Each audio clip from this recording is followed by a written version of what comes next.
You have read about diffusion resistance, which is equal to differential of voltage with respect to biasing current, where V is the applied voltage and IQ is the current at the applied voltage.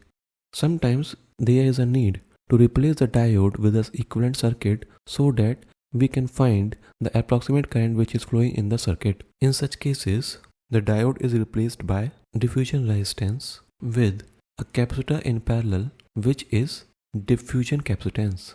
However, sometimes there is a need to include more parameters of the semiconductor, which results in more expanded circuit model which includes more parameters. Like this is diffusion resistance, this is diffusion capacitance, and we have to include another capacitance which is junction capacitance. We assume that there are no resistances in the neutral N and P region. However, this is not true. So, we include another resistance Rs representing the series resistance offered by the neutral N and P region.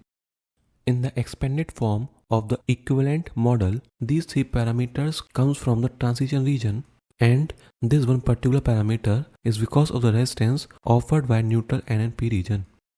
There are actually several equivalent models of a diode, like constant voltage drop model, exponential model, and piecewise linear model. But here in EDC, in graduate level studies, you are going to use none of them. All these models are basically used in analog electronics. So we will see and explore other models in detail when we will be studying analog electronics. Questions regarding circuits are not asked in EDC, and questions regarding depletion width are not asked in analog electronics. However, just for giving a mere introduction, few authors may provide you very simple questions regarding circuits in EDC so that you get a little idea how to use diodes in designing circuits. Similarly, authors who are writing books for analog electronics may ask questions regarding depletion width and concentration in different regions just to make sure that you are well aware of what is a diode.